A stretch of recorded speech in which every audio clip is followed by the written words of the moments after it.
Hi, so this is a quick voice of the competitor research wVoice. Is my picture going to show up like that? Wow, that looks really hideous. Okay, let's stop that right now. Okay, so my getting dressed to work outside outfit is no longer visible. So, um, competitive analysis is fairly simple. It is what it sounds like. You need to find your competitors. Um, think about who's offering the same service or making the same product that you are, but also think carefully about audience and location because that can determine who your competitors are. If you're doing pizza delivery, for instance, you're not necessarily competing with someone who only delivers to the beach if you don't deliver to the beach, right? If you are a drinking establishment that targets a specific kind of sports fan, esports, let's say, then you're not worried about competing with someone who attracts golfers.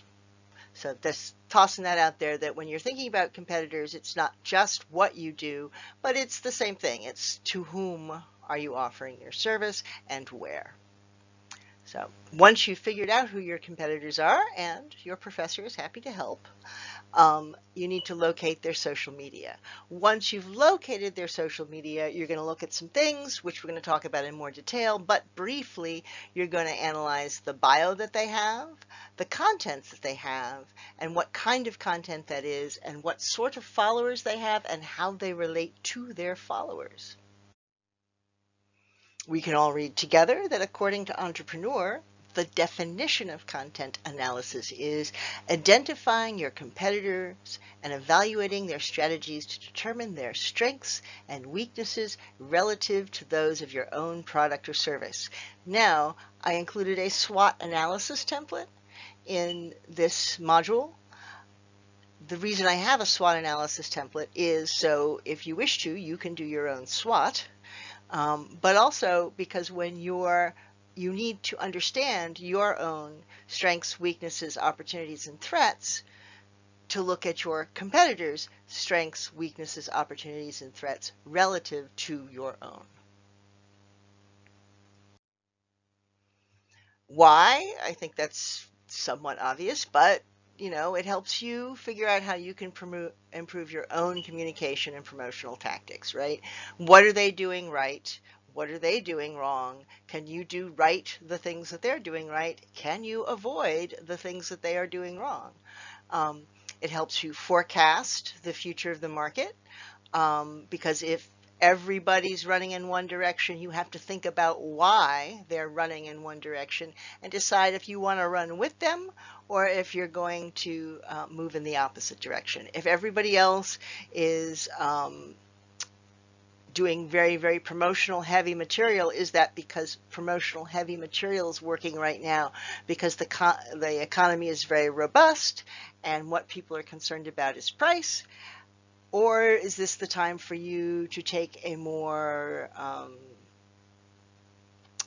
corporate social responsibility or informative tact with your social media to set yourself apart from those people? Right now, for instance, there's not a lot of heavy marketing material out there because given the pandemic and now given given the protests and the concern about social and racial justice, is this the time to be hawking prices? Not necessarily. Maybe you need to address those things or you look like an idiot.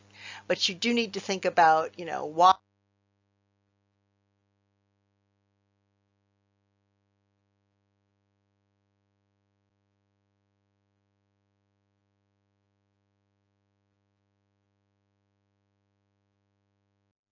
So, as I said at the beginning, you need to find your competitors.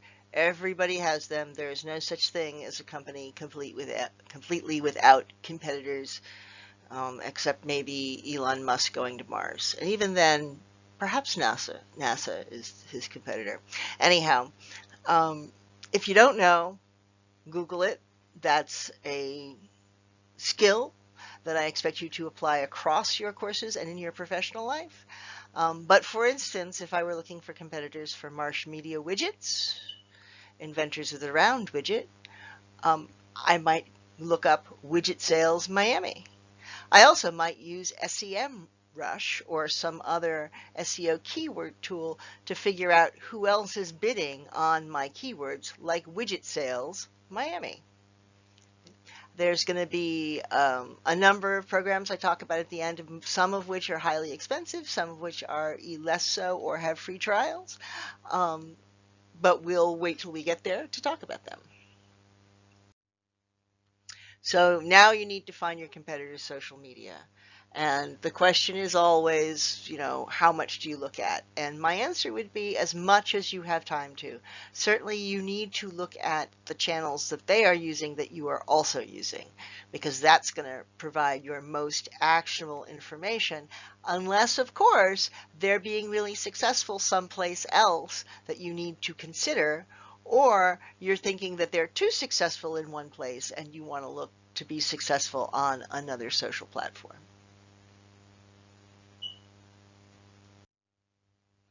The most important thing when you're looking at their social media accounts is to look at their bio.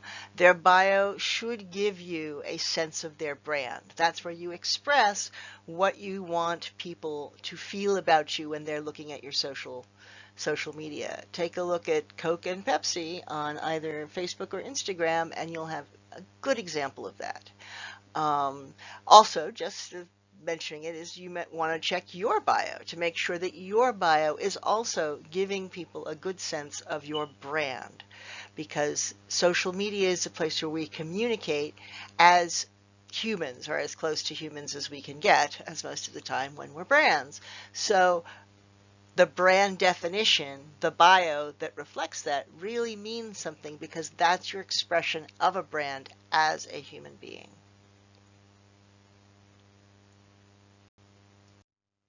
Now, when we're looking at the content, you want to see images versus text is the first easy comparison, right? So do they use images? Do they use text? Do they use both? How many images do they use? How much text do they use? What do their images look like? What kind of images are there? What sort of text is it? Is it informative? Is it inspirational? Is it just straight up marketing? Those are the beginning. That's the beginning of your sort of content analysis of your competitor's social feed. Then are we looking at curated material, i.e. stuff that they're taking from someplace else that they are curating for their followers? Are you looking at user-generated content, or are you looking at original content? Original content is the most time-consuming and laborious to produce, right? So usually it is not all original unless someone has a significant budget. Some places use curated content and some places don't, but curated content, particularly for a small to medium brand, is a very interesting and often, I would say profitable, but profitable in the time and effort sense, for you to consider using, which is, you're taking other people's stuff, not your competitor stuff, but other people's stuff on a third tangential related topic and providing it for your customers because it is of interest to them. For instance, you sell party supplies and you provide, you link to something about, wedding planning. How often do they post? When do they post? And how engaged are followers in the content that they post?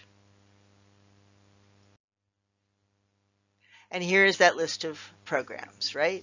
Fan page Karma is Facebook. Likealizer is, I believe, Instagram.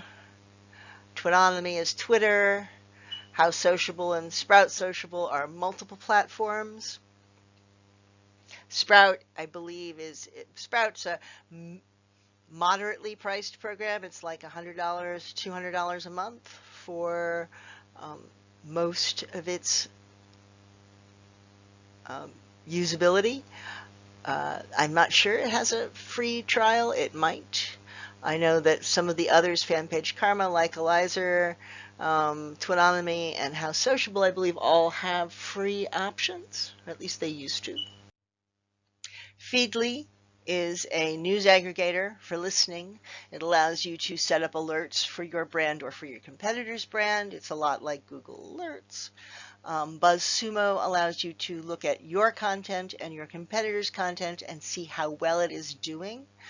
It also allows you to identify influencers for your brand or your competitor's brands.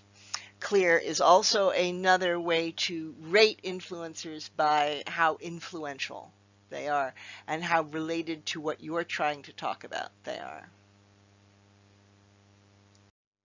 SpyFu, Ahrefs, SEMrush, those are all keyword analysis programs that allow you to look at who is bidding on the same keywords that you are and what keywords your competitors are using. It's a little like spying, hence the name SpyFu. These are all pretty expensive programs. Sometimes when people go, for instance, to a SEM professional, search engine marketing professional who promises to raise your search engine optimization, they're going to be using one of these three programs, and that's part of the service they provide and that they charge a lot of money for. Look at their websites, they're pretty funny. SimilarWeb, at least SpyFu is. SimilarWeb looks at websites so that you can compare your websites with other people's websites and see how accessible your website is versus someone else's website.